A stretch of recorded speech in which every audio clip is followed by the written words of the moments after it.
આવીશું। આ 3 દિવસની વ્યાખ્યાન માળામાં સૌ શ્રોતાઓની હાજરીથી વિદ્વાન વક્તાઓના સુંદર પ્રવચનોને અને ભક્તિ સંગીત રજૂ કરે ભજનીથી ખૂબ પ્રોત્સાહન તથા પ્રેરણા મળે છે। પ્રથમ દિવસે શ્રી અયોધ્યાદાસના સુંદર રાધા કૃષ્ણને અનુરૂપ ભજનોનું એક ચિત્ત શ્રવણ સૌ સત્સંગીઓ જોડાયા। કુમારી મૈત્રી ગોસ્વામીએ રાધા કૃષ્ણ વિષયમાં સમજાવ્યું કે રાધા કૃષ્ણ શક્તિ પ્રત્યે જીવમાં પ્રગટ થાય છે અને પૂર્ણાવતારમાં ભક્તિની અભિલાષા રહે છે। તેઓ બંનેનો ખૂબ ખૂબ આભાર। વ્યાખ્યાન માળાની બીજી દિવસે શ્રી નિતેશ કુમારના સુંદર ભજનો મહાદેવ મહેશ્વર જગદીશ્વરી તથા માતૃ મહેશ્વરી અનુરૂપ રજૂ કર્યા અને સૌ ભજનોમાં મંત્રમુગ્ધ થઈ ગયા। સ્વામીની વિમલાનંદજીએ ખૂબ સરળ દ્રષ્ટાંતો આપીને પ્રશ્નોથી શ્રોતાઓને જોડી શિવ તત્વને સમજાવી ઈશ્વર સર્વજ્ઞ સર્વશક્તિમાન સર્વરૂપ છે। સુંદરતા વસ્તુમાં છે પણ સુંદર કોઈ વસ્તુ નથી તથા સર્વરૂપનું એકત્વ સમજાવ્યું। તો તેઓ બંનેને ખૂબ ખૂબ આભાર। આજે ત્રીજા દિવસે શ્રી હરેશ મહેતાના સીતારામ વિષયનો અનુરૂપ સુંદર ભજનો ગાઈને શ્રોતાઓને શ્રી રામ તથા દેવી સીતાના ભજનોમાં બધાને તરબોળ કર્યા। કુંજબનાબેનની શ્રી શ્યામ મનોહરજી પાસેથી વલ્લભાચાર્યની ફિલોસોફીનો અભ્યાસ કરી રહ્યા છે। તેઓ સીતારામ વિષયમાં પ્રવચન આપશે। આ લાવો સૌ શ્રોતાઓને માણવા મળશે। તેઓ બંનેનો ખૂબ ખૂબ આભાર। ખાસ કરીને શ્રી ચિમનભાઈ તથા શ્રીમતી માલિનીબેનનો ખૂબ ખૂબ આભાર। તેઓનો ખૂબ સહકાર મળેલ છે। બીજું કે પ્રેમપુરીના કાર્યકરો પણ ખૂબ સહકાર આપેલ છે। આજે 3 દિવસે પૂરી આશા સાથે ઈશ્વર કૃપાથી તથા સૌની શુભેચ્છાઓથી અમારી વ્યાખ્યાનમાળા વર્ષો સુધી જીવંત રહે એવા આશીર્વાદ મળતા રહે। આપ સૌનો ખૂબ ખૂબ આભાર। જય શ્રી કૃષ્ણ।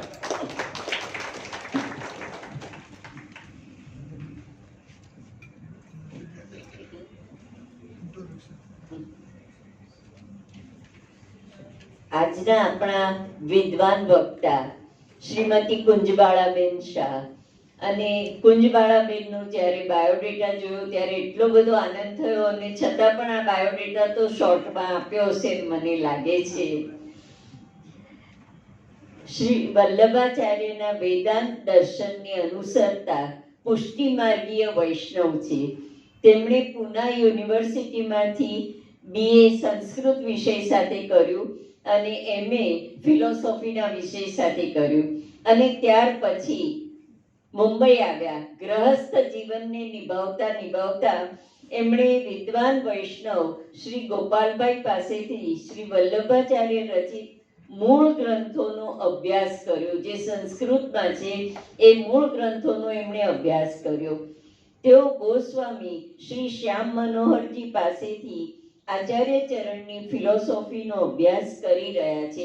એટલે આજીવન વિદ્યાર્થી રહેવાના જે અનેક ફાયદા છે કે એનો આનંદ છે એ આનંદ કુંજબાળાબેન માણી રહ્યા છે અને આપણને સૌને પ્રેરણા પણ આપી રહ્યા છે। ગોસ્વામી શ્રી શરદકુમારજી દ્વારા આયોજિત શ્રી વલ્લભાચાર્યની ફિલોસોફી સંબંધિત યોજાતા સેમિનારમાં પણ તેઓ ભાગ લે છે અને મને લાગે છે કે વલ્લભ વેદાંતના જે બોમ્બે યુનિવર્સિટીમાં ક્લાસ ચાલે છે એના કેટલાક વિદ્યાર્થીઓ પણ આપ પાસેથી ગાઈડન્સ મેળવતા હશે એમ હું માનું છું। કારણ કે ઘણા વિદ્યાર્થીઓ અહીંયા મને જોવા મળે જે મારી સખીઓ છે। અને સૌથી મોટી વાત કુંજબાળાબેન આજે જોવા મળે છે કે આજે આપના પરિવારની 3 પેઢી અહીંયા ઉપસ્થિત છે અને આ બાળકોને અત્યારથી આપના સંસ્કાર મળી રહ્યા છે એનો ખૂબ આનંદ। અને આ સાથે જ આપણે કુંજબાળાબેનને તાળીઓથી વધાવીએ। એમનો આજનો વિષય છે સીતારામ. તો આપણે સીતારામ વિશે એમની વિદ્વાન વાણીમાં શ્રવણ કરવા ઉત્સુક છીએ. જય શ્રી કૃષ્ણ.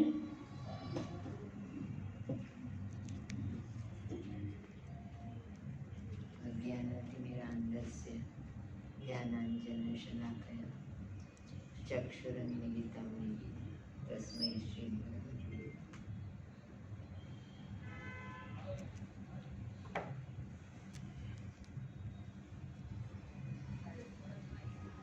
જે રીતે ઓળખાણ આપવામાં આવી એ રીતે વિદ્વત્તા તો કદાચ મારામાં છે કે નહીં, દાદર મારી દ્રષ્ટિથી તો છે નહીં. અભ્યાસુતા ચોક્કસ છે. એ અભ્યાસુતાને પોષણ મળે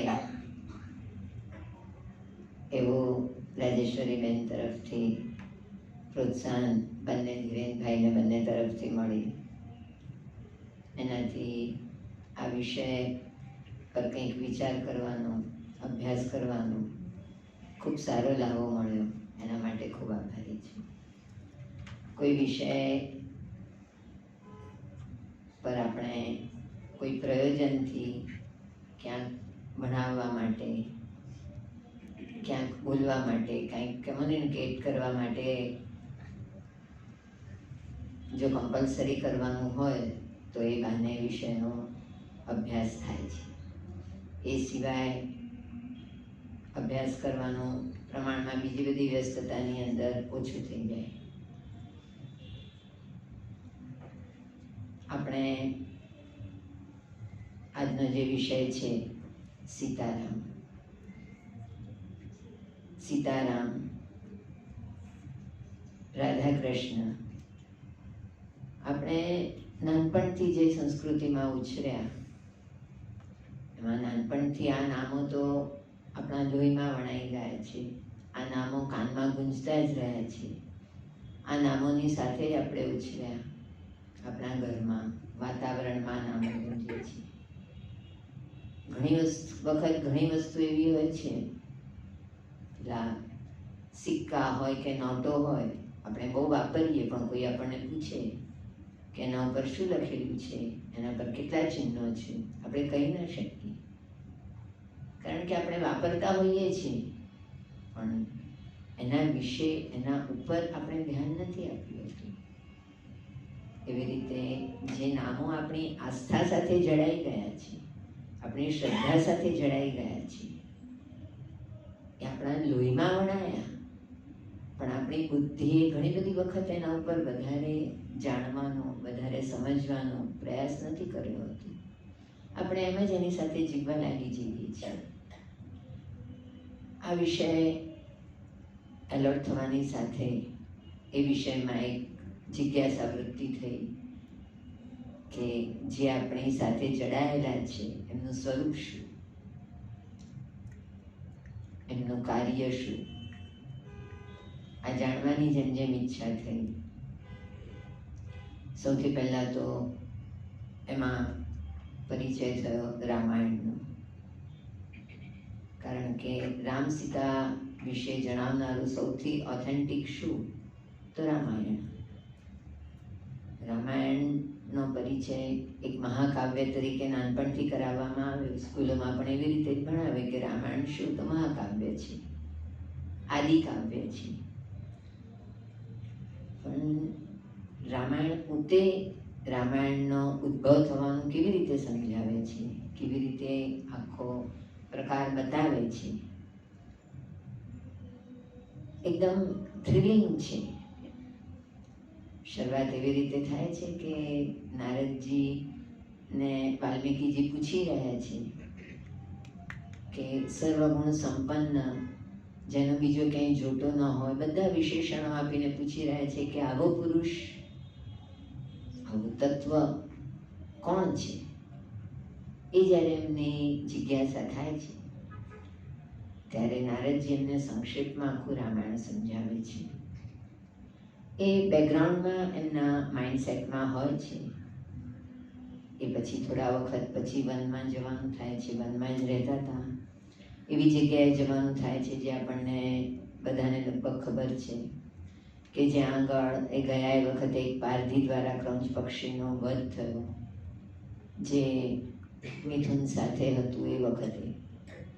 અને વધ થવાથી જે એના બીજા પાર્ટનરનું જે કલ્પાંત થતું એ જોઈ અને એમના મુખમાંથી મા નિષાદ કરીને જે આખો શ્લોક નીકળ્યો, એ શ્લોક જે સરી પડ્યો એમને પણ આશ્ચર્ય થયું, કારણ કે ત્યાં સુધી તો આવી રીતે છંદોબદ્ધ કાવ્યની ક્યાંય રચના હતી નહીં. વાલ્મીકીજીને પોતાને આશ્ચર્ય થયું કે આવું આ મારા મુખમાંથી શું સરી પડ્યું. એના ઉપર કંઈ અદ્ભુતતા એમને લાગી કે આ કંઈ અદ્ભુત નીકળ્યું. એના ઉપર બહુ વિચાર કરતા હતા. પોતાના શિષ્યો સાથે પણ એમણે કમ્યુનિકેટ કર્યું. એ કર્યા પછી જ્યારે એકાંતમાં બેઠા હતા એ વખતે બ્રહ્માજીએ પ્રકટ થઈને કીધું કે મારી પ્રેરણાથી, મારી ઈચ્છાથી તને આ છંદોબદ્ધ શ્લોક સ્ફુર્યો છે, કારણ કે આ છંદમાં જે સંક્ષેપમાં રામાયણની કથા સાંભળી નારદજી પાસેથી, એનો તું વિસ્તાર કરે એવી મારી ઈચ્છા છે. આ બ્રહ્માજીની પ્રેરણાથી એ પછી વાલ્મીકીજીએ આ રચના કરવી કેવી રીતે. ઋષિ હતા, આર્ષદ્રષ્ટા હતા, પણ ઈશ્વરનું ચરિત્ર વર્ણવવું કેવી રીતે. એટલે એમણે ત્યારે યોગના શરણે જે સમાધિમાં ગયા અને સમાધિમાં એમણે રામાયણનો અનુભવ કર્યો. રામાયણમાં પોતે વર્ણન કરી રહ્યા છે, અનુભવ કર્યો એટલું ફેન્ટાસ્ટિક વર્ણન છે કે રામચંદ્રજી, સીતાજી, દશરથ રાજા, રાણીઓ આ બધાનો ફક્ત સ્વરૂપ રૂપે નહીં, એમણે ઝીણામાં ઝીણી એમની કેવી રીતે ચાલે, કેવી રીતે બોલે, શું થયું, દરેક વસ્તુનો એમને અનુભવ થયો. અને જે એમને આટલો અનુભવ થયો ગાઢ, એ અનુભવને શ્લોકબદ્ધ કરતા ગયા અને 24,000 શ્લોકોમાં એક જ છંદમાં રામાયણની રચના થઈ. આ રામાયણના પ્રાકટ્યનું વિસ્તારપૂર્વક વર્ણન એટલા માટે કે જેમાંથી રામચંદ્રજી અને સીતાજીનું ચરિત્ર આપણે જાણીએ છીએ. આપણે એને ફક્ત મહાકાવ્ય ન માનવું જોઈએ. રામાયણ પોતે કહે છે કે એનું સ્થાન વેદ તુલ્ય છે, કારણ કે વેદ એ ઈશ્વરી વાણી છે. જેવી રીતે વેદ ઈશ્વરની વાણી છે, જેવી રીતે ભાગવતજી ઈશ્વરની વાણી છે, કારણ કે વ્યાસજીને પણ જેવી રીતે વાલ્મીકીજીને અનુભવ થયો એવી રીતે વ્યાસજીએ પણ એનું દર્શન કર્યું સમાધિમાં. તો એ બંને જેવી રીતે ઈશ્વરી વાણી છે એવી રીતે રામાયણ એ પણ ઈશ્વરી વાણી છે. આ આપણે જો બરોબર બેકગ્રાઉન્ડમાં સમજીશું તો આપણને રામાયણમાં વર્ણિત રામચંદ્રજી અને સીતાજી, એમનું સ્વરૂપ, એમની લીલા, એ બધા માટે આપણને કથા જેવું નહીં લાગે. આપણને એના પરથી આખા આપણા જે ભજનીય છે, જે અનુકરણીય છે, જે આદરણીય છે, એમના વિશે જાણવાની, એમના વિશે સમજવાની, અને જેમાંથી સમજી રહ્યા છીએ એ આપણા માટે પ્રમાણ છે, એ ઓથેન્ટિક સોર્સ છે, એની આપણને એકદમ આશ્વસ્તતા રહેશે.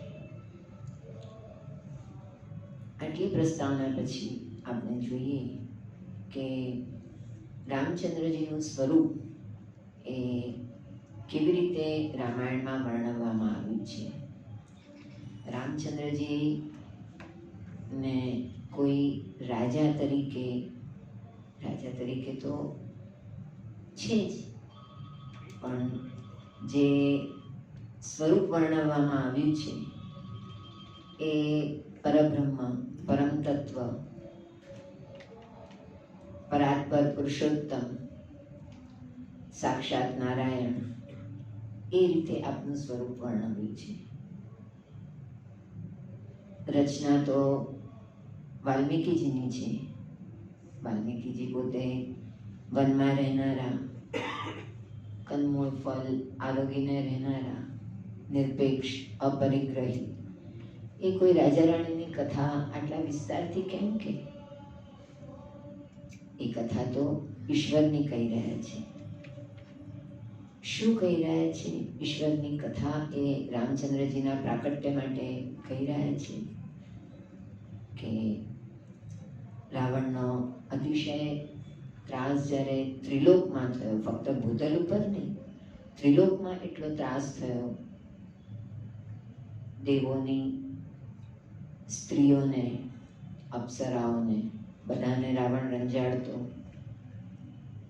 બ્રાહ્મણોને જે કંઈ ધર્મક્રિયા થતી હોય એને બધામાં વિઘ્ન કરતો, ચારે બાજુ દેવોમાં કે પૃથ્વી પર બધે હાહાકાર થઈ જાય એટલો એનો અત્યાચાર વધી ગયો અને કોઈ એને કંઈ કરી ન શકે, કારણ કે બ્રહ્માજીનું વરદાન એની પાસે એના કવચ તરીકે હતું. બ્રહ્માજીએ વરદાન આપ્યું હતું કે કોઈથી એનું મૃત્યુ નહીં થાય. એક લૂફોલ એમાં એ રહ્યો કે રાવણે બધાથી મારું મૃત્યુ ન થાય બ્રહ્માજી પાસેથી માંગ્યું, પણ એક માંગવાનું રહી ગયું કે મનુષ્યથી મારું મૃત્યુ ન થાય, કારણ કે તુચ્છ ભાવ હતો કે આવો તુચ્છ મનુષ્ય મને કેવી રીતે મારી શકે. દેવતાઓએ બધાએ ભેગા થઈ અને વિષ્ણુને વિનંતી કરી કે ચારે બાજુનો આ અત્યાચાર, બધાનો આટલો ત્રાસ નિવારવા માટે આપ મનુષ્ય રૂપ ધારણ કરી અને ભૂતલ ઉપર પ્રકટ થયા.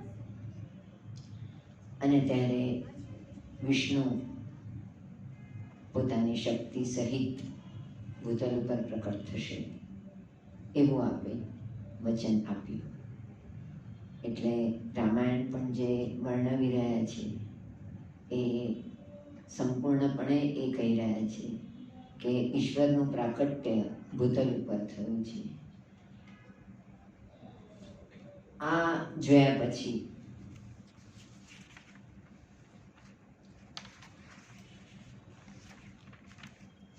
આપણે એ જોઈએ કે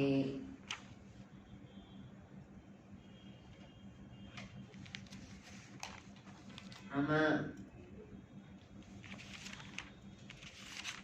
જે વાંચીને મને સંભળાવવું પડશે, કારણ કે બહુ સુંદર જે સ્તુતિ કરી રહ્યા છે એ સ્તુતિ દેવો વિષ્ણુની પ્રાર્થના કરી રહ્યા છે. સર્વવ્યાપી પરમેશ્વર, ત્રણેય લોકના હિતની કામનાથી અમે આપના ઉપર એક મહાન કાર્યનો ભાર સોંપીએ છીએ કે હે વિષ્ણુ, રાવણનો વધ કરીને આપ ત્રણેય લોકનો ઉદ્ધાર કરો. યુદ્ધકાંડમાં એવી રીતે પણ આવે છે, ત્રણેય લોક મહર્ષિ સિદ્ધ પરમાત્મા સ્વરૂપ પુરુષોત્તમ રામને પ્રણામ કરે છે. એ જ દેવતાઓના હૃદય અને પરમ ગુહ્ય તત્વ છે. વેદ પ્રતિપાદિત અવ્યક્ત અવિનાશી બ્રહ્મ પણ એ જ છે. સમસ્ત દિશાઓમાં, પર્વતોમાં, નદીઓમાં આપની સત્તા છે. આપ વિરાટ પુરુષ નારાયણ છો. આ રીતે રામચંદ્રજીના સ્વરૂપનું પ્રતિપાદન રામાયણ કરી રહ્યું છે. જેવી રીતે રામચંદ્રજીના સ્વરૂપનું રામાયણ આ રીતે પ્રતિપાદન કરી રહ્યું છે, તો સીતાજીના સ્વરૂપને કેવી રીતે પ્રતિપાદન કરે છે અથવા સીતાજીના સ્વરૂપને આપણે કેવી રીતે સમજીએ છીએ એ આપણે જો જોઈએ તો ઘણો બધો પ્રકાર એનો પરમ દિવસે મૈત્રી બેટીજીએ સમજાવ્યો એ રીતે ઉપનિષદમાં આવે છે કે સ એકાકી ન રમતે, રમણેચ્છાથી સદ્વેધા અપાતયત પતિશ્ચ પત્નીશ્ચ. એક મૂળ તત્વ જે પોતાની સર્વ શક્તિઓને અંતર્નિહિત રાખીને બિરાજી રહ્યું હતું, એ તત્વને થયું કે શક્તિઓને પ્રકટ કરી અને શક્તિની સાથે રમણ કરું. શક્તિને પ્રકટ કરીને શક્તિની સાથે રમણ કરું એવી ઈચ્છાથી એ જે એક તત્વ હતું એ પોતે બે રૂપે થયું. અહીંયા પતિશ્ચ પત્નીશ્ચ એનો અર્થ છે એક છે શક્તિ, એક છે શક્તિમાન. જ્યારે શક્તિમાન પોતે પોતાને બે ભાગમાં વહેંચે છે, એવા વખતે જે શક્તિ પ્રકટ થાય છે એ એની ભાર્યા છે કે એની પ્રિયતમા છે, એવી રીતે પ્રકટ થાય છે. હેતુ એનો ફક્ત રમણનો છે. એ શક્તિને આપણે અનેક નામથી બોલાવીએ છીએ. જેમ હમણાં હરેશભાઈએ ભજનમાં કીધું કે કોઈ તમને રામ કહે છે તો કોઈ કૃષ્ણ કહે છે, કોઈ સીતા કહે છે તો કોઈ રાધા કહે છે. એવી રીતે એ જે તત્વ છે એ શક્તિના રૂપે જ્યારે પ્રકટ થાય છે ત્યારે રાધાજી કહેવાય કે સીતાજી કહેવાય કે શ્રી રૂપા કહેવાય. એ શક્તિ છે. જે શક્તિનું સ્વરૂપ એવું છે કે શક્તિમાન એ પોતે પોતાના ધામમાં બિરાજે છે. આપણે ક્યાં રહીએ તો આપણા ઘરમાં રહીએ, એ આપણું નિવાસ સ્થાન છે. એવી રીતે જે શક્તિમાન છે એ ક્યાં બિરાજે તો પોતાના ધામમાં બિરાજે. શક્તિમાનનું ધામ કયું છે તો એની પોતાની શક્તિ એ એનું ધામ છે. જેવી રીતે ફૂલ અને ફૂલની સુગંધ, સૂર્ય અને એનો પ્રકાશ, વિદ્વાન અને એની વિદ્વત્તા, આ બંનેમાં જેવી રીતે ધર્મ અને ધર્મીનો સંબંધ છે, એટલે વિદ્વત્તા, સૂર્યપ્રકાશ, સુગંધ એ ધર્મ છે. ફૂલ, વિદ્વાન એ ધર્મી છે. એવી રીતે શક્તિમાન એ ધર્મી છે અને શક્તિ એનો ધર્મ છે. કદી શક્તિ અને શક્તિમાન જુદા નથી પડી શકતા, કારણ કે સૂર્ય અને એનો પ્રકાશ કદી જુદા નથી થતા. આ સંબંધ તો અદ્વૈતનો છે, સંબંધ અભિન્નતાનો છે, સંબંધ સતત સાહચર્યનો છે. પણ લીલાર્થે જ્યારે દ્વૈત પ્રકટ થયું તો રમણ તો દ્વૈત ભાવે જ થઈ શકે.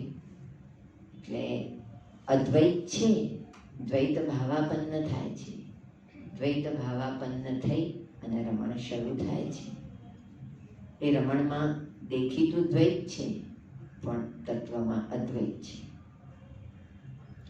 સીતાજીનું સ્વરૂપ જ્યારે આપણે જોઈએ ત્યારે સીતાજીનું સ્વરૂપ આપણને આ સમજ પડે છે કે સીતાજી એ શક્તિ છે રામચંદ્રજીની.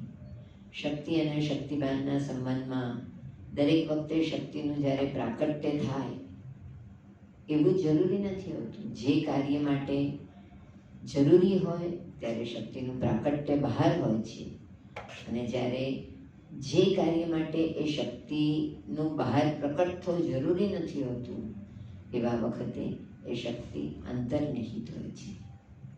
પણ શક્તિ અને શક્તિમાનનું સાહચર્ય તો નિત્ય હોય છે.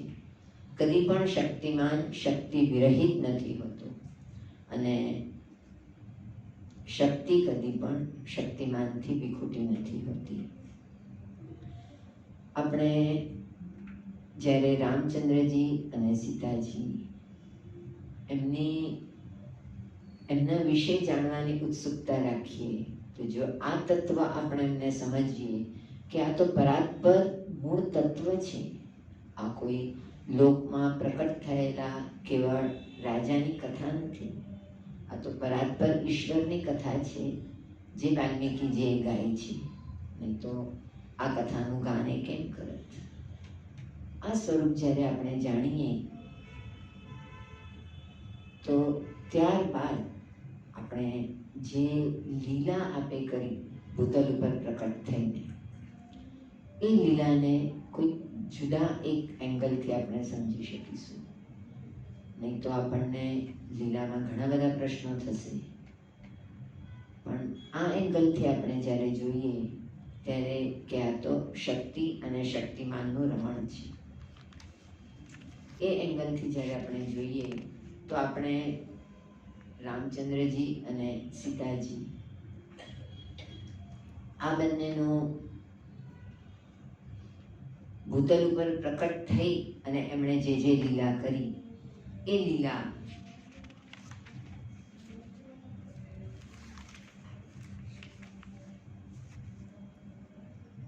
જો આ શક્તિ અને શક્તિમાન છે. કારણ કે એકંદર જો આપણે જોવા જઈએ તો આપણને લાગે કે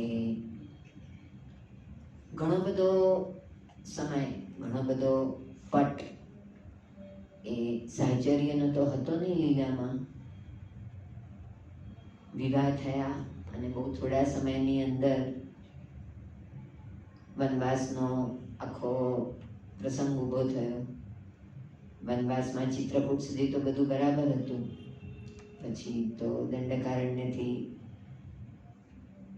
રાવણ જે હરણ કર્યું એ બધું થયું. તો સાહચર્યનો તો બહુ પ્રમાણની અંદર બહુ ઓછો સમય થયો. તો આપણને વિચાર આવે, ઘણા પ્રશ્નો થાય કે આ કેવા પ્રકારની લીલા હતી.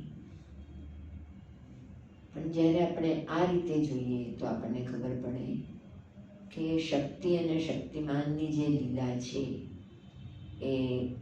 એને જો આપણે પતિશ્ચ પત્નિશ્ચની રીતે આપણે જો વિચાર કરીએ તો આપણને સમજ પડે કે આ લીલા જે છે એ રસાત્મિકા લીલા છે. એટલે રસ એ છે કે જે આનંદરૂપ છે. રસ એ છે કે જે સુખ દુઃખથી ઉપર છે. રસ કે આનંદ કોને કહેવાય? કે જે સુખ દુઃખના દાયરામાં બંધાયેલું નથી, જે એનાથી ઉપર છે. એટલે આપણને રામચંદ્રજી અને સીતાજીના ચરિત્રમાં જે લીલાઓ દુઃખમય લાગે છે, જે વિયોગાત્મક લાગે છે, આપણે એવી રીતે જોઈએ કે કોઈ એક એક્ટર છે અને એ કેરેક્ટર કોઈ ભજવી રહ્યો છે. તો કેરેક્ટર જ્યારે ભજવશે ત્યારે એની અંદર તો ઘણા બધા દુઃખદ પ્રસંગો પણ આવી શકે. જુદા જુદા પ્રસંગો આવે. એ પ્રસંગો જ્યારે ભજવે છે એક્ટર, ત્યારે પોતે દુઃખી નથી, એ દુઃખની ભજવણી કરી રહ્યો છે. એ પોતે તો જેમ જેમ ભજવણી ઉત્તમ રીતે થાય એને આનંદ થઈ રહ્યો છે. એવી રીતે રામચંદ્રજી અને સીતાજીના જો આ આધિદૈવિક સ્વરૂપને આપણે સમજીએ તો ભૂતલ ઉપર પ્રકટ થઈને જે આ સંયોગ અને વિયોગ એ બંનેનું પરસ્પર જે કંઈ થયું એ તો એક નાટ્ય માત્ર હતું. એને આપણે સુખ દુઃખના દાયરામાં બાંધી અને એ રીતની અનુભૂતિના રીતે ન લઈ શકાય. એને આપણે એવી રીતે લઈ શકીએ કે શૃંગાર શાસ્ત્ર કહે છે કે રસ દ્વિદલાત્મક છે, સંયોગાત્મક અને વિપ્રયોગાત્મક. સંયોગ રસ જેવી રીતે સાથે રહીને પ્રસન્નતાથી અનુભવાય, એવી રીતે વિપ્રયોગ રસ જ એવો છે કે જેનો અનુભવ દુઃખથી, આક્રોશથી, વિલાપથી, વેદનાથી લઈ શકાય. આપણે કોઈ બહુ ટ્રેજિક પિક્ચર કે નાટક કે સિરિયલ કે કંઈ જોતા હોઈએ તો છે તો ટ્રેજિક, ઘણી વખત રડું પણ આવી જાય, પણ આખરે જોયા પછી આપણે શું કહીશું? બહુ સુંદર હતું. અરે આટલું દુઃખ જેમાં હતું એ બહુ સુંદર કેવી રીતે હતું?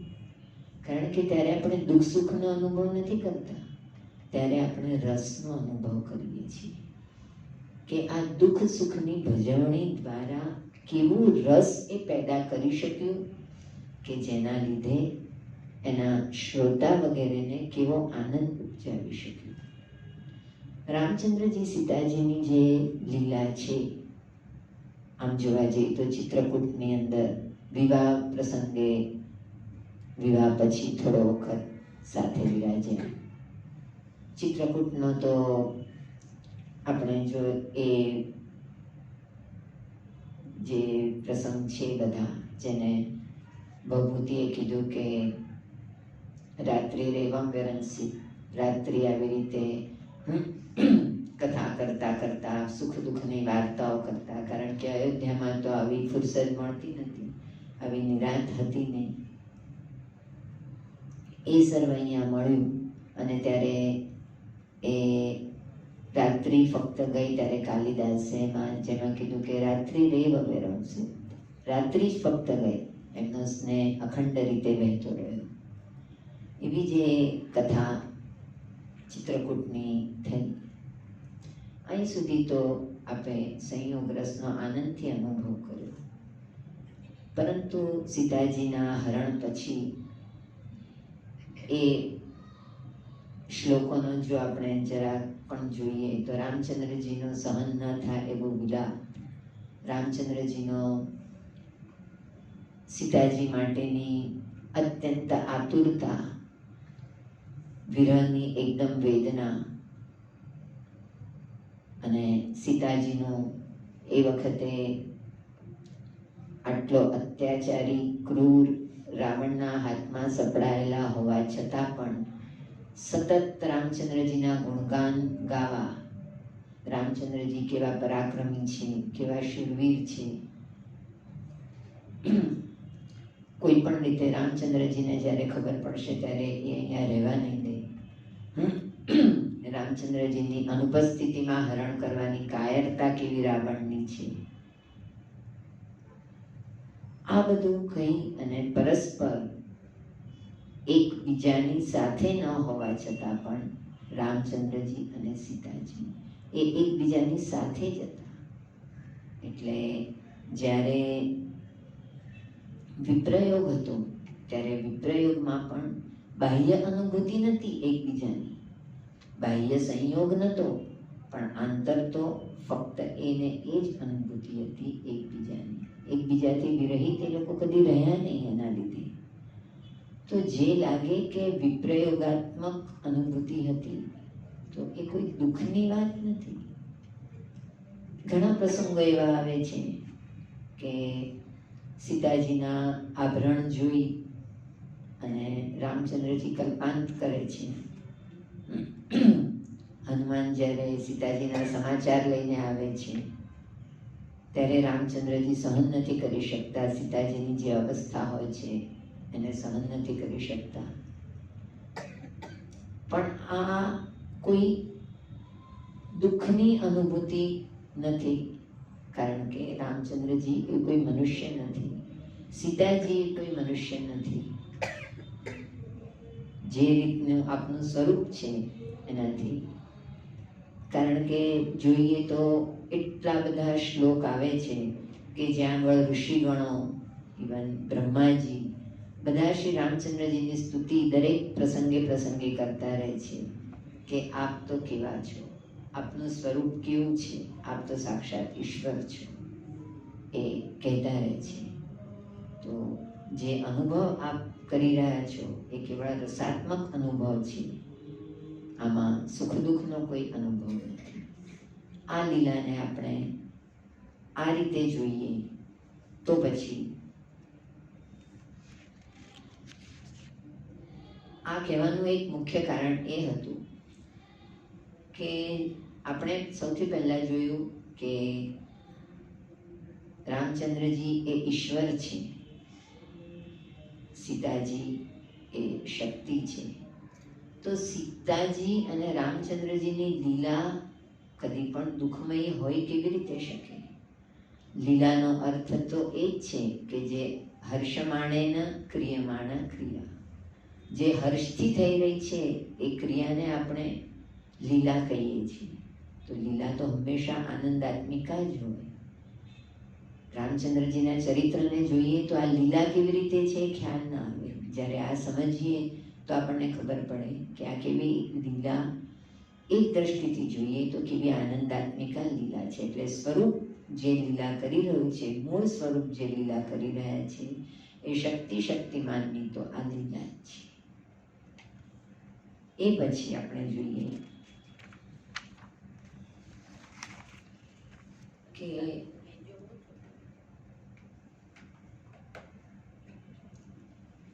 ભૂતલ ઉપર પ્રકટ થઈને, એટલે જે આપણે શરૂઆતમાં જોયું કે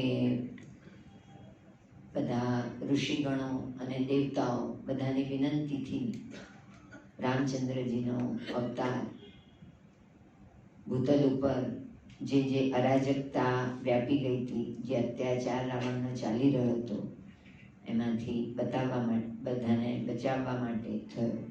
તો અવતારનું જે પ્રયોજન હતું એ પ્રયોજન પણ આપે કેવી રીતે પૂર્ણ કર્યું ભૂતલ ઉપર અવતરીને?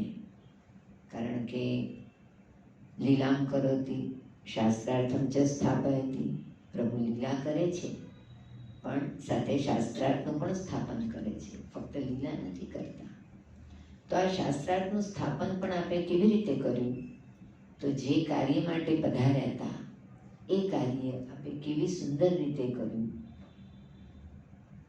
એ કાર્યને જે ગીતાજીમાં કીધું કે પરિત્રાણાય સાધુનામ વિનાશાય ચ દુષ્કૃતામ ધર્મ સંસ્થાપનાર્થાય સંભવામી યુગે યુગે, એ રીતે આપણે બે રીતે સમજીએ કે પરિત્રાણાય સાધુનામ વિનાશાય ચ દુષ્કૃતામ.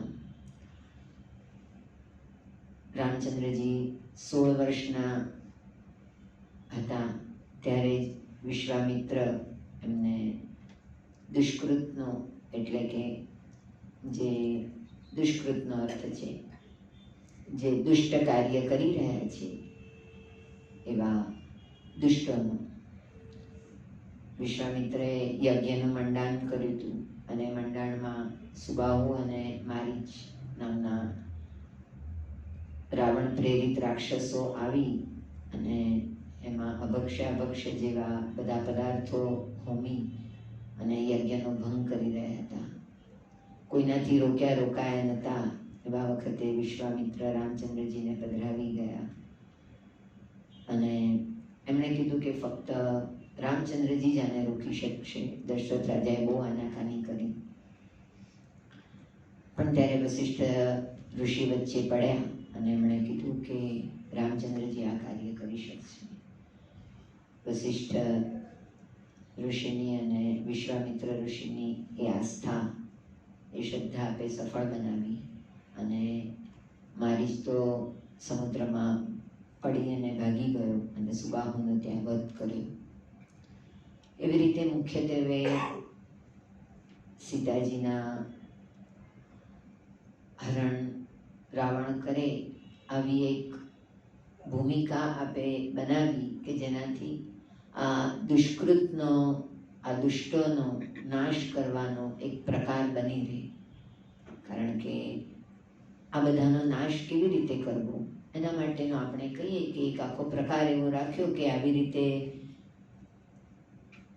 જો કંઈ પણ ઘટના થાય, કારણ કે સૌથી મોટું કેવી અરાજકતા હતી અને રાવણ કેટલો દુષ્ટ હતો એનું સૌથી મોટું ઉદાહરણ તે હતું કે સીતાજીને જે હરણ કરી ગયો. એટલે દંડકારણ્યમાં પ્રવેશ કર્યો ત્યારથી વિરાધનો વધ કર્યો, આગળ જતા વાલીનો વધ કર્યો કિષ્કિંધામાં અને રાવણનો વધ કર્યો અને બીજા જેટલા એમના સાથી રાક્ષસો આવ્યા એ બધાનો વધ કર્યો. આ વધ કરવાનું પ્રયોજન બીજું કંઈ નહોતું, સાધુનું પરિત્રાણ કરવું. કારણ કે જે યજ્ઞ કાર્ય કરી રહ્યા હતા એ યજ્ઞ કાર્યની અંદર વિઘ્ન કરી રહ્યા હતા. સામાન્ય પ્રજા જે જીવન જીવી રહી હતી એ પોતે કંઈ ન કરે તો પણ આવીને આ રાક્ષસો એમને ડિસ્ટર્બ કરી રહ્યા હતા, એમને હેરાન કરી રહ્યા હતા. કારણ કે એમને નાથનાર કોઈ હતું નહીં, એમને રોકનાર કોઈ હતું નહીં, બધાને પેકિંગ રાવણનું હતું. આ બધાના લીધે જે કોઈના રોકાયા નહોતા કે બધા દુષ્ટોનો રામચંદ્રજીએ વિનાશ કર્યો, એ બધાને માર્યા. પણ આ કાર્ય આપે કેમ કર્યું?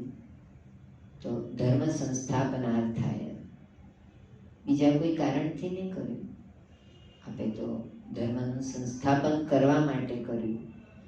કારણ કે ધર્મ જ્યાં જ્યાં આગળ વિચલિત થઈ જાય, ધર્મની જ્યાં હાનિ થાય, આ ધર્મ યજ્ઞ રૂપે હતો, યજ્ઞ જ્યાં જ્યાં થતા હતા એની હાનિ, એનો ભંગ આ રાક્ષસો કરી રહ્યા હતા. એટલે યજ્ઞ ભંગ જ્યાં જ્યાં કરી રહ્યા હતા એ બધા રાક્ષસોનો નાશ કરી, એ દુષ્કૃતોને, દુષ્ટ તત્વોનો આપે નાશ કર્યો અને ધર્મ સંસ્થાપન કર્યું. આ ઘણા પ્રસંગોમાં આપણને ખબર પડે કે ધર્મનું સ્થાપન, દુષ્ટોનો નિવાસ, દુષ્ટોનું નિવારણ અને સાધુઓનું પરિત્રાણ આપે કેવી રીતે કર્યું. વાલીના પ્રસંગમાં જ્યારે વાલીનો વધ કર્યો તો વાલીએ પ્રશ્ન પૂછ્યો, આક્ષેપ લગાવીને કે ધર્મના ચોલનામાં આપ તો અધર્મી છો, કારણ કે મેં તો આપની સાથે કોઈ વેર કર્યું નહોતું, તો આપે મને માર્યો કેવી રીતે? આમાં કયા ધર્મની સિદ્ધિ થઈ? ત્યારે રામચંદ્રજીનો ઉત્તર બહુ માર્મિક હતો કે બે વાત એમણે કીધી કે આ પ્રશ્ન પૂછવાનો તને મને અધિકાર નથી, કારણ કે તું પોતે બહુ અધર્મી છે. તું વિચાર કરી જો કે તે કેટલા અધર્મ કર્યા છે, એટલે આ પ્રશ્ન પૂછવાનો તને નૈતિક રીતે અધિકાર નથી. અને બીજી વાત એ છે કે ઇક્ષ્વાકુ વંશના અમે રાજાઓ, અત્યારે ભરત રાજગાદી પર બિરાજે છે અને હું એનું કાર્ય કરનાર છું. અમે લોકો ધર્મના સંસ્થાપન માટે, લોકરક્ષા માટે જે કરવું પડે એ કરવા માટે અમે છીએ. તો જ્યારે તે અધર્મનું કાર્ય કર્યું તો તને દંડ આપવો અને તારે એ દંડ ભોગવવો એ જ ધર્મ છે. એ ધર્મ સારી રીતે સિદ્ધ થાય એના માટે મેં તારો વધ કર્યો છે. અને જેને તે આટલો અન્યાય કર્યો હતો એ સુગ્રીવ મારો મિત્ર છે, એને ન્યાય અપાવવા માટે મેં તારો વધ કર્યો છે. આ કોઈ અધર્મ નથી. એટલે જે કોઈ વધનો પણ પ્રકાર હતો એ વધ આપે દુષ્કૃતોનો કેમ કર્યો? તો ધર્મ સંસ્થાપનાર્થાય, ધર્મનું સંસ્થાપન કરવા માટે જ આપણે દુષ્ટનો વધ કર્યો. આ રીતે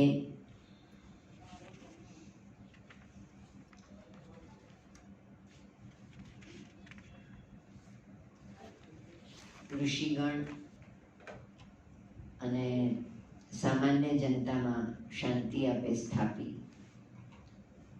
એવી રીતે જેવી રીતે ધર્મ સંસ્થાપનનું આપનું કાર્ય છે, એવી રીતે આપનું ચરિત્ર જો જોઈએ આપણે તો સ્વધર્મનું કેવી ઉત્કૃષ્ટ રીતે આપે પાલન કર્યું એ રામચંદ્રજી સિવાય કોઈએ આવું કર્યું હોય આ રીતનું દરેક સંબંધમાં આપ રોલ મોડેલ રૂપે આપનું ચરિત્ર છે. જ્યારે રાજ્યાભિષેકની સંપૂર્ણ તૈયારી થઈ ગઈ, બીજા દિવસે સવારે રાજ્યાભિષેક થવાનો હતો, જનતાના અત્યંત પ્રિય અને બધા જ્યારે એકઠા થયા હતા, ઠેર ઠેરથી રાજા મહારાજાઓ પણ આવી ગયા હતા. આવી સંપૂર્ણ તૈયારી થઈ ગયા પછી કૈકેયીના વચનની પૂર્તિ માટે જ્યારે દશરથ રાજાએ કે કૈકેયીએ એમની પાસેથી રાજ્યના બદલે રાજ્ય લઈ અને વનવાસની વાત કરી, એવા વખતે તો હવે અસહ્ય વસ્તુ કયા યુવરાજ પોતે સહન કરી શકે? રામચંદ્રજીએ જરા પણ વિચલિત થયા વગર અત્યંત શાંતિથી દશરથ રાજાને આશ્વાસન આપી અને પોતે કૈકેયીને વચન આપ્યું કે જે મારા પિતાનું વચન છે એ વચનનું હું પાલન કરીશ. દશરથ રાજા ત્યારે કહી રહ્યા છે કે લોકપ્રિય તો તું છે અને સુરાજ્ય સૌથી સારું તો મારા કરતા તું કરી શકીશ. પણ ત્યારે રામચંદ્રજી કહે છે કે ના, આપનું વચન એ મારું વચન, એ વચનમાંથી ક્યાંય ડરતા નથી. આ પ્રસંગે સ્વાભાવિક રીતે કૌશલ્યા માતાને અત્યંત દુઃખ થાય. તો માતાને અત્યંત વહાલ તો કરે છે, પણ સાથે કહે છે કે પિતા તરફ કોઈ પણ જાતના રોષપૂર્ણ દ્રષ્ટિથી આપ નહીં જોતા, કારણ કે આપનો ધર્મ એ છે, પત્નીનો ધર્મ એ છે કે પતિની સાથે હંમેશા આદરથી અને સન્માનથી વર્તવું જોઈએ. આપ આપના ધર્મનો લોપ નહીં કરતા. માતાની સાથે આટલો સ્નેહ, અને એ પછી પણ માતાની સાથે એના ધર્મની જાગૃતિ આવે એવા આટલા દુઃખના સમયમાં પણ આવા વચન કહેવા. આમ આદર્શ પુત્ર આપ, એવી રીતે આદર્શ ભ્રાતા લક્ષ્મણજીને ખૂબ વાર્યા કે નહીં, સાથે નહીં પધારો. જેવી રીતે લક્ષ્મણ, અને પછી તો આખા વનવાસ દરમિયાન એમનો સ્નેહ, લક્ષ્મણજીને તીર વાગ્યું એ વખતને રામચંદ્રજીનો જે વિલાપ, આખું ચરિત્ર જોઈએ તો આપણને લાગે કે આટલો આદર્શ ભાઈ તરીકે બીજા કોઈ તો હોઈ ન શકે. જેવું આદર્શ ભ્રાતૃત્વ લક્ષ્મણજી સાથે નિભાવ્યું, એવું જ ભરતજી સાથે નિભાવ્યું. એકની સાથે સંયોગમાં નિભાવ્યું, એકને સાથે વિયોગ હતો, પણ એવી જ કૃપા, એવી જ પ્રસન્નતા, એવો જ સ્નેહ એમની સાથે નિભાવ્યો. જેવી રીતે આદર્શ ભ્રાતાનો નિભાવ્યો, એવી રીતે હનુમાનજી વગેરે સાથે આદર્શ સ્વામીનો સંબંધ આપી નિભાવ્યો. અને સૌથી વધારે જોઈએ તો આપણા ત્યાં કહેવાય છે, કોઈને લગ્ન સમયે આશીર્વાદ આપે તો એમ કે રામ સીતાનું સૌભાગ્ય તને મળે. રામ સીતાનું સૌભાગ્ય એટલે શું? રામ સીતામાં તો જેટલું સાથે સાહચર્ય છે એનાથી વધારે તો વિયોગ છે. આપણે એના ઉપર ધ્યાન નથી આપતા. જ્યારે એમ કહીએ કે રામ સીતાનું તને સૌભાગ્ય મળે, એનો અર્થ છે કે રામ સીતાનો જેવો એકબીજા સાથે ગાઢ ભાવ હતો, એ આપણને રામચંદ્રજી અને સીતાજીના વિવાહના પછીના જે શ્લોકો છે એમાં કહે છે કે રામચંદ્રજીની આત્મા સીતાજીમાં હતી, સીતાજીની આત્મા રામચંદ્રજીમાં હતી. સીતાજીનું ચરિત્ર ત્યાં બતાવે છે કે રામચંદ્રજીના અભિપ્રાય બધા સીતાજી પોતે હૃદયમાં જાણતા હતા, કારણ કે શક્તિ સ્વરૂપા છે. અને એ જાણતા ફક્ત નહોતા, એ બોલીને પણ બતાવતા હતા. રામાયણકાર કહે છે કે સીતાજી એ ફક્ત અનુસરણ નહોતા કરતા રામચંદ્રજીનું, શક્તિ હતા તો શક્તિ રૂપે આ પોતે એમની સાથે આ જાતનો રેપો પણ હતો. દંડકાર નહીં, ચિત્રકૂટમાં જ્યારે બિરાજતા હતા ત્યારે પણ એવો પ્રસંગ બન્યો કે રામચંદ્રજી ઘણા બધા પશુઓનો શિકાર કર્યો, ક્ષત્રિય હતા, હાથમાં ધનુષ્યબાણ રહેતું હતું. સીતાજીએ વચન માંગ્યું કે આપ જરૂર વગર કોઈ પ્રાણીની હિંસા નહીં કરો, ક્ષત્રિયને છૂટ છે, પણ આપ પ્રાણીની હિંસા નહીં કરો જરૂર વગર. તો સીતાજીએ વખતો વખત, દરેક વખતે આવી રીતે આપણને લાગે કે સ્ત્રીઓ આવી રીતે કેવી રીતે કહી શકે. સીતાજીના ચરિત્રમાં કેટલી વખત, કેટલા પ્રસંગે જોવા મળે છે કે સીતાજી વખતો વખત રામચંદ્રજીની સાથે આવી રીતે ધર્મના પાલનમાં, ધર્મના સંસ્થાપનમાં દરેક વખતે આપ સાથે હતા. કેટલીક વખત આપનો પ્રકટ રોલ હતો, જ્યાં પ્રકટ રોલ નહોતો ત્યાં આગળ આપ અંતર્નિહિત શક્તિ દ્વારા બિરાજતા. એ પછી આપણે જોઈએ તો આ દાંપત્યની જે ચરમસીમા એવી આવે કે સીતાજીને જ્યારે રાવણના વધ પછી પધાર્યા. પધાર્યા પછી લોકરંજન માટે અગ્નિ પરીક્ષાની વાત કરી. અગ્નિ પરીક્ષાની જ્યારે વાત કરી તો સીતાજીએ ત્યારે વિરોધ ન કર્યો. સીતાજીએ રામચંદ્રજીના અભિપ્રાયને પૂર્ણ રીતે સમજતા હતા કે આ રામચંદ્રજીનો વિશ્વાસ કદી પણ આવી ક્ષુલ્લક વસ્તુઓ પર આધારિત ન હોય, અને એમ હોવાના લીધે આપણે ક્યાંય પણ એ વખતે આનાકાની ન કરી. આપણે આવા વખતે જો એવા પ્રશ્ન પૂછીએ, એવા આક્ષેપ લગાવીએ કે આ પુરુષ પ્રધાન સમાજ હતો, સીતાજીને અન્યાય થયો, સીતાજીનું અપમાન થયું, જ્યારે આપણે એમની આ ગાઢતા જોઈએ સંબંધોની, પરસ્પર વિશ્વાસ, પરસ્પર નિર્ભરતા, પરસ્પર એકબીજાની માટેની પૂરકતા, આ જોઈએ તો આપણે આવા પ્રશ્નો ન કરી શકીએ. આપણે આજના એરાના જે વાતાવરણ ચાલે છે એ વાતાવરણ અને એ મેન્ટાલિટીથી આપણે જો રામાયણને જોઈએ, રામચંદ્રજીને અને સીતાજીને ફક્ત એક પતિ પત્ની તરીકે આપણે જોઈ, એક સ્ત્રી પુરુષ તરીકે આપણે જોઈએ, તો આપણે આવા બધા પ્રશ્નો અને આક્ષેપો કરી શકીએ. જ્યારે એમના દાંપત્યને આ રીતે જોઈએ કે કેવું આદર્શ દાંપત્ય હતું બંનેનું, ત્યારે આપણે આ પ્રશ્નો ન કરી શકીએ ને આ પ્રશ્નો આપણા મનમાં ઉઠે.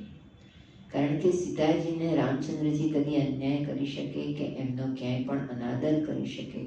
રામચંદ્રજીના પોતાના વચન છે, જ્યારે સીતાજી ત્યાંથી અગ્નિમાંથી અગ્નિદેવ બહાર સીતાજીને લઈને પધાર્યા અને રામચંદ્રજીને કીધું કે સીતાજી સંપૂર્ણપણે નિર્દુષ્ટ છે, ત્યારે રામચંદ્રજીના નેત્રમાં આંસુ હતા અને આંસુ સાથે એમણે કીધું કે સીતાની સત્યતા ઉપર મને પૂર્ણ વિશ્વાસ હતો, એના લીધે જ મેં એને પ્રવેશ કરવા દીધો, નહીં તો હું પ્રવેશ ન કરવા દઈ શકત. આ પરસ્પર વિશ્વાસનો આખો પ્રકાર, આવું આપનું દાંપત્ય જીવન હતું. એટલે સ્વધર્મનું પાલન, દરેક રોલનું પાલન આપે આટલી ઉત્કૃષ્ટતાથી કર્યું કે જે રોલ આપે અહીંયા પધારીને કરવાના હતા, જે કાર્યો કરવાના હતા, એ સર્વ એટલી ઉત્તમતાથી કર્યા કે બીજું કોઈ કરી ન શકે.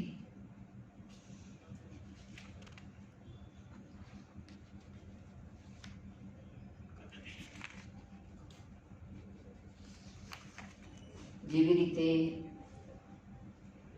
આપણે દાંપત્યનો ઉત્કૃષ્ટ રીતે નિભાવ્યું, એવી રીતે સૌથી મોટો અને સૌથી વધારે આપણે જેને મહત્વ આપ્યું એ આપણે રાજધર્મ એવી રીતે નિભાવ્યું કે જે હમણાં આપણે વાત કરી એ અગ્નિ પરીક્ષાની વાત, કે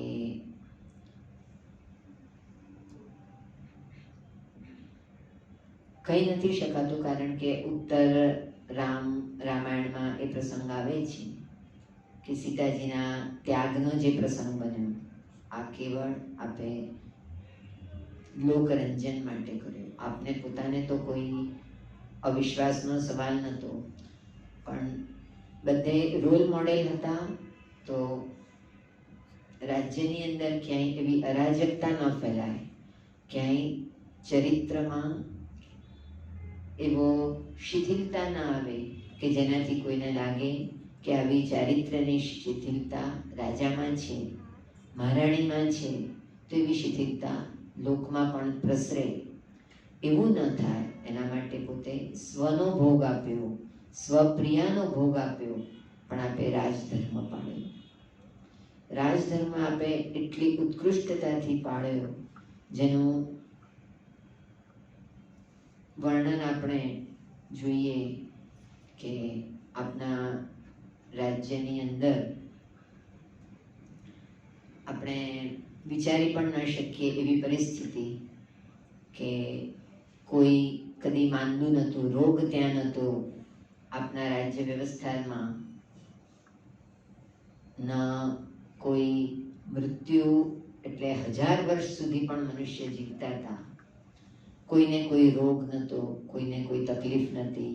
વાયુ પોતે સુખદ સ્પર્શ હંમેશા આપતો હતો. મેઘ જ્યાં જરૂર હોય એટલે કુદરતી તત્વો પણ બધા આપને અનુકૂળ થઈને રહ્યા હતા.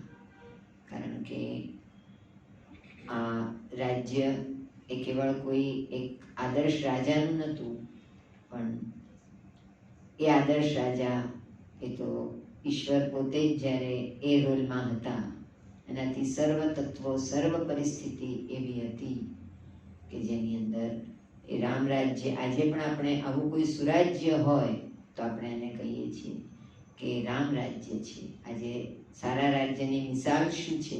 તો રામ રાજ્ય છે.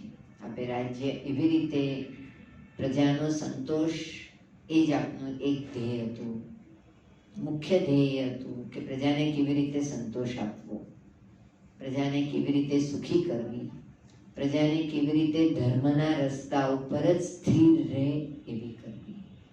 એ પછી આપે 11,000 વર્ષ સુધી આવી રીતે રાજ્ય કર્યું અને ધર્મ રાજ્યની સ્થાપના અને લોકરંજન ઉત્કૃષ્ટમાં ઉત્કૃષ્ટ રીતે આપે કર્યું.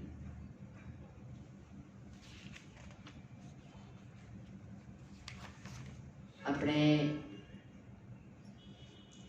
આ બધી જે કથા જોઈ અત્યાર સુધી એ રઘુપતિ રાઘવ રાજા રામ, પતિત પાવન સીતારામ, એ જે આપણે કહીએ છીએ, એમાં રઘુપતિ રાઘવ રાજા રામની આ કથા જોઈ. પણ આ રઘુપતિ રાઘવ જે છે એટલે રઘુકુળમાં પ્રકટ થઈ અને રઘુકુળના જે શિરોમણી છે, રઘુકુળના નામને જે પ્રકાશિત કરનારા છે, એવા રામચંદ્રજી એ પતિત પાવનની પણ લીલા કરી. પતિતનો અર્થ એ છે કે જેનો ઉદ્ધાર થવાની સંભાવના ન હોય, જેનો બીજી કોઈ રીતે ઉદ્ધાર ન થઈ શકે, એમનો ઉદ્ધાર પણ આપે આપના ચરિત્રની અંદર ઘણો કર્યો, ઘણી બધી વખત કર્યો. આપે બહુ પ્રસિદ્ધ ઉદાહરણ છે કે અહલ્યાનો ઉદ્ધાર કર્યો, જે પોતાના પ્રતાપી પતિના શ્રાપથી શિલારૂપે થઈ ગયા હતા. એવી રીતે આપે જે શબરી છે, આદિવાસી જાતિના હતા, એ સમયે જ્યારે પ્રમાણમાં આજ કરતા વર્ણ વ્યવસ્થા સારી રીતે સુયોજિત હતી, સારી રીતે પળાઈ રહી હતી, એવા વખતે એક આદિવાસી ભીલ સ્ત્રીના ચાખેલા એવા બોર એના ભક્તિને રિસ્પોન્ડ કરવા માટે આપે આરોગ્ય, તો આપે શબરીનો પણ ઉદ્ધાર કર્યો. કારણ કે ભક્તિથી ધરેલા હતા, ભાવથી ધરેલા હતા. એવી રીતે આપને સીતાજીની શોધ માટે જે સેના હતી એ તો આપણને ખબર છે કે વાનર સેના હતી.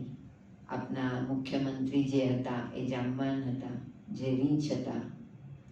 આ કોઈ જાતિ હશે કે વાનરનું સ્વરૂપ હશે, વિવાદ ઘણા ચાલે છે.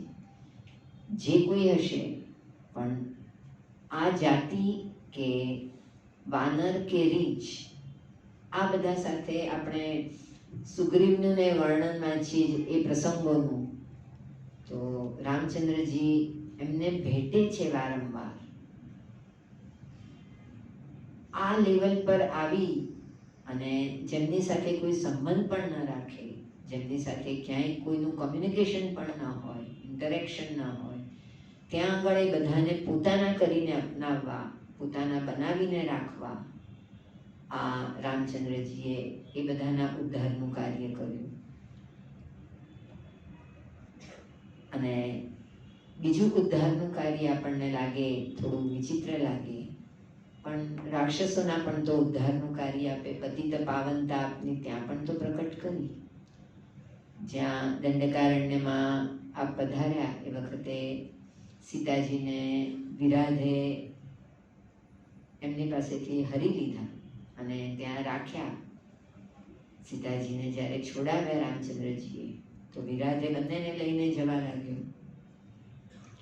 એનો જ્યારે વધ કર્યો ત્યારે એણે કીધું કે હું તો શ્રાપથી આ દેહ મેં ધારણ કર્યો હતો અને આટલા યુગોથી હું આપની રાહ જોઈ રહ્યો હતો, કારણ કે મારો ઉદ્ધાર તો રામચંદ્રજીના હાથે થવાનો હતો, એ મને વરદાન હતું. તો એ મારો ઉદ્ધાર આપ કરો એટલા માટે. તો દેહ તો રાક્ષસનો હતો, પણ આ રાક્ષસના દેહમાં ઉદ્ધાર કેવી રીતે થાય? તો એ ઉદ્ધારકતા કેવળ રામચંદ્રજીએ પ્રકટ કરી ત્યાં. અને જો જોઈએ તો જે રાક્ષસોને આપે વધ કર્યો, આપણી આખી સંસ્કૃતિ, આપણું આખો જે આધિભૂત અધ્યાત્મ આધિદૈવ છે, આની અંદર આપણે જોઈએ તો આખી સૃષ્ટિ એ એકની અનેક રૂપે થવાની જો લીલા છે, તો આની અંદર આપણા ત્યાં આવી ડિકોટોમી નથી ક્યાંય કે એક ભગવાન એક શૈતાન, બંને વચ્ચે કોઈ સંબંધ નહીં. ભગવાન અને શૈતાન આવા આપણા ત્યાં ડિકોટોમી નથી. આપણા ત્યાં રાક્ષસ હોય, અસુર હોય, મનુષ્ય હોય, દેવ હોય, યક્ષ હોય, ગંધર્વ હોય, કોઈ પણ હોય. જે બ્રહ્મવાદ છે એની અંદર બધા તો બ્રહ્મના અંશ છે. દરેકનો સંબંધ તો અંશ અને અંશીનો છે. બ્રહ્મ સર્વના અંશી છે, સર્વ બ્રહ્મના અંશ છે. એમ હોવાના લીધે જેવી રીતે ગર્ભમાં રહેલા બાળકની લાત એને માં પોતાનું અપમાન નથી માનતી, એવી રીતે રામચંદ્રજીએ જે અસુરોનો વધ કર્યો, આ અસુરો એમના માટે કોઈ દ્વેષ ભાવાપન્ન હતા નહીં. આ બધા પણ તો એમના માટે પોતાના હતા. પણ કેવા હતા? ભક્તો જેવી રીતે ભગવાનના ગુણગાન ગાય, કેવા કૃપાળુ છો, કેવા ઉદાર છો, કેવા મહાન છો, આ બધા ગુણોને ભક્તો પ્રકટ કરે. તો પ્રભુના એવા ગુણો કે આપ કેવા પરાક્રમી છો, કેવા સામર્થ્યશાળી છો, કેવા ઉદ્ધારક છો, એ પ્રકટ કરવા માટે પણ સામે તો કોઈ જોઈએ ને. એ જે રોલ છે એ રાક્ષસો નિભાવી રહ્યા છે, એ રોલ અસુરો નિભાવી રહ્યા છે. એ રોલ જે નિભાવી રહ્યા છે એને પ્રભુ પોતાના પરાક્રમથી, પોતાના સામર્થ્યથી રિસ્પોન્ડ કરે છે. એટલે આપણા ત્યાં અસુરો સાથે કે રાક્ષસો સાથે પણ આવો કોઈ વેર, આવી કોઈ દ્વેષ નથી. તો જેમને માર્યા, રાવણ માટે પણ લોકવાયકા તો એવી છે, રામાયણમાં એવું સ્પષ્ટ રીતે નથી મળતું, પણ લોકવાયકા તો એવી છે કે રાવણે પણ મરતા છેલ્લે શ્રી રામ કીધું કે હે રામ કીધું. અને મંદોદરીએ જ્યારે બહુ રોક્યા ત્યારે એમણે કીધું, વાલીને પણ જ્યારે રોક્યો એની સ્ત્રી તારાએ, ત્યારે એણે કીધું કે શું માને છે તું? રામચંદ્રજીના હાથે મારું મૃત્યુ થાય એના માટે હું જોઉં છું. તો આ અને એકંદર પણ જો જોઈએ તો આ રાક્ષસો છે કોણ? બીજા તો કોઈ છે નહીં. જે પ્રભુની લીલામાં પ્રભુના સેવકો હતા, જય વિજય, એક તો અહીંયા રાક્ષસો એટલે જે લીલામાં પ્રભુના સેવકો છે, એ ભૂતલ પરની લીલામાં શત્રુ બનીને પ્રકટ થયા. ખરેખર તો તાદાત્મ્ય જ છે, ક્યાંય કોઈ જુદાપણું તો છે નહીં. અને એના લીધે જે રાક્ષસોનો વધ કર્યો એ પણ તો એમનો ઉદ્ધારનો જ પ્રકાર હતો, બીજો કોઈ પ્રકાર હતો નહીં. આમ સર્વના ઉદ્ધારનો આપે અહીંયા અનેક રીતે ઉદ્ધાર કરવાનું આપે સંપન્ન કર્યું.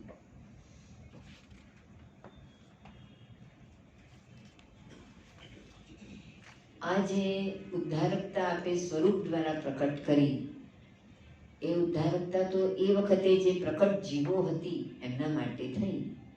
એ પ્રકટ જીવોનો એ વખતે ઉદ્ધાર થયો. પણ એ પછીના સમયમાં જ્યારે રામચંદ્રજીનો અનવતાર કાળ હતો ત્યારે હવે કોઈનો ઉદ્ધાર નહીં થાય, બસ એ સમય પૂરતી જ આપની ઉદ્ધારકતા રહી? તો કે ના, વાલ્મીકીજીએ એટલા માટે તો રામાયણની રચના કરી. એ વખતે તો કોઈને રચનાની જરૂર નથી, પણ અનવતાર કાળમાં જે બધા જીવો હવે થશે એ બધાનો ઉદ્ધાર કેવી રીતે થાય, એ બધાની ઉદ્ધારકતા સંપન્ન કરવા માટે વાલ્મીકીજીએ રામાયણની રચના કરી. રામાયણ એ કોઈ ગ્રંથ વિશેષ નથી. રામાયણ તો એ ઈશ્વરીય લીલાના ગુણગાન છે, એ ઈશ્વરીય લીલાનું સંકીર્તન છે. એનું સંકીર્તન જે કોઈ કરે એનો પણ ઉદ્ધાર થાય છે, કારણ કે પોતાની ઉદ્ધારકતા પ્રભુએ એ કથામાં પણ પ્રકટ કરી. જેવી રીતે કથામાં પ્રકટ કરી એવી રીતે રામ નામને તો આપણે સૌથી પવિત્ર માનીએ છીએ, સૌથી પાવન કરતા માનીએ છીએ. આપણી જીવનની દરેકે દરેક ક્ષણમાં, દરેકે દરેક ક્રિયામાં રામ વણાઈ જવા જોઈએ એવું આપણે માનીએ છીએ. એ અલગ વસ્તુ છે કે આપણે રામ નામનો બહુ પોલ્યુટેડ ઉપયોગ કર્યો, એવો કે દુરુપયોગ કર્યો, અને આપણે છેલ્લી અવસ્થામાં જેનું નામ લઈએ કે જાણે પ્રાણ જવા સાથે રામના નામને આપણે જોડી દીધું. ખરેખર તો રામ નામ તો જીવનની દરેક અવસ્થામાં છે. તો એ વખતે પણ અવતાર કાળમાં પણ આપણે જોયું કે જે શિલાઓ ઉપર રામ નામ લખાતું એ શિલાઓ તરતી. તો રામ નામનું મહત્વ તો આપે એ મહાત્મ્ય અવતાર કાળમાં તો પ્રકટ કરી જ હતું, પણ એ મહાત્મ્ય એ એવી રીતે આપે વિસ્તરિત કર્યું કે એ વિસ્તાર એવો થયો કે અનવતાર કાળમાં પણ સર્વનો ઉદ્ધાર એ રામ કથાના શ્રવણ, કીર્તન, મનન, સ્મરણથી થઈ શકે. રામ નામના જપથી, રામ નામના સંકીર્તનથી ઉદ્ધાર થઈ શકે, એવી ઉદ્ધારકતા સર્વમાં રાખી. આટલી વાત કરતા, આ બધું કરતા ક્યાંક આપણને લાગે કે રામચંદ્રજીની ઘણી વાત થઈ, સીતાજી ખોવાઈ ગયા કે શું? આપણો ટોપિક જે છે ક્યાંક શિફ્ટ તો ન થઈ ગયો?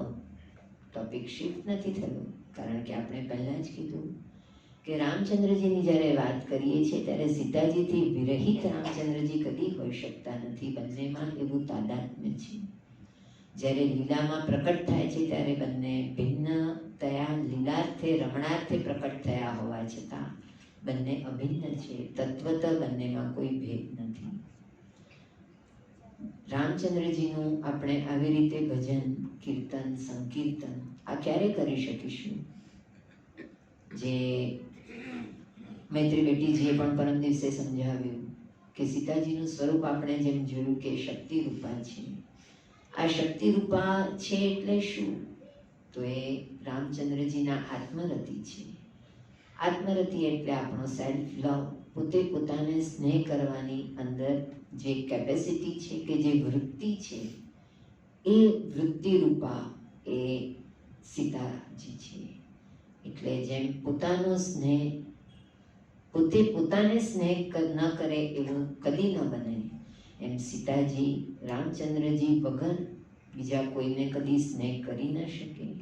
અને સીતાજી એ કેવળ રામચંદ્રજીને જ સ્નેહ કરે છે, રામચંદ્રજીની જ પ્રદક્ષિણા કરે છે, રામચંદ્રજીમાં જ સતત આપ બિરાજેલા છે, આપનું ચિત્ત સતત એમાં જ છે, આપ એનામય છે. આ જે આપની આત્મરતિ હોવાનું જે આપનું સ્વરૂપ છે, તો એનો કણ કણ કણ આપણા દરેકમાં પણ મૂક્યો. કારણ કે જેને ઈશ્વરની સાથે જોડાવું છે, ઈશ્વર તો પોતાની શક્તિ સિવાય બીજા કોઈ સાથે રમણ નથી કરતા, તો બીજા કોઈનું રમણ શું પોતાના ઈષ્ટ સાથે નહીં થાય? ઈશ્વર કદી કોઈ બીજા સાથે, ભક્ત સાથે કદી રમણ નહીં કરે, એવું નહીં થાય.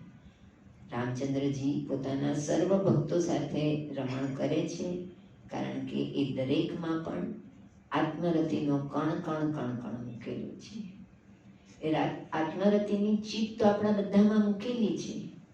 હવે એને આપણે આપણા દેહાશક્તિ તરફ વાળવવી, વિષયાશક્તિ તરફ વાળવી, મોક્ષાશક્તિ તરફ વાળવી, કે આપણે એને ઈશ્વરાશક્તિ તરફ વાળવી. એ આપણે જોવાનું છે. રાધા શક્તિ કે સીતા શક્તિ કે શ્રી શક્તિ એ તો આપણી અંદર જ બિરાજે છે. એ આત્મરતિ રૂપા છે. અને એ આત્મરતિ રૂપા શક્તિ જેમ પોતે ડાયવર્ટ નથી થતી, એમ આપણને પણ હંમેશા એક પ્રેરણા કરતી રહે છે. આપણી અંદર એક અસ્વસ્થતા મૂકતી રહે છે કે એના સિવાય બીજું બધું સૂનું, એ નહીં તો કંઈ નહીં. એવી આપણી અંદર એક અજંપો મૂકતો રહે છે કે શોધ તો કેવળ એની, સાથ તો કેવળ એનો, મળવું તો કેવળ એનું, સેવા તો કેવળ એની, કીર્તન તો કેવળ એનું. આ જે આપણી અંદર કેવળ એના થઈ જવાની, એના તરફ જવાની, બીજા બધાથી જાતને સંકોરીને એના ચરણોમાં રહેવાની આપણી અંદર જે વૃત્તિ જાગે છે, એ વૃત્તિનું મૂળ આપણામાં બિરાજતી એ જે શ્રી રૂપા શક્તિ છે, એ શક્તિ આપણને સૌને આ પ્રેરણા કરતી રહે અને આપણે સૌ એ શક્તિના ચરણોમાં પ્રણામ કરી અને એ શક્તિ આપણને જે શક્તિમાન તરફ લઈ જાય છે એના ગામી બનીએ. બસ એ જ ઈશ્વરની પ્રાર્થના.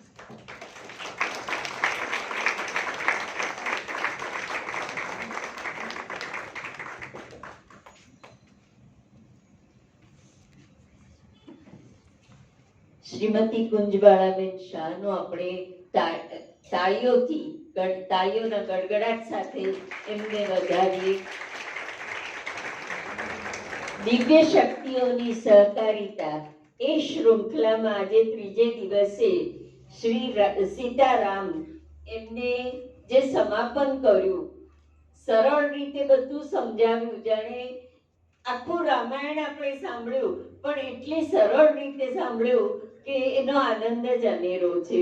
અને શોધ, સાથ, સેવા એની જ એ એક અનન્યતાની જે વાત આવે છે એ વાત પણ આપણે ખૂબ સરસ રીતે સમજાવી.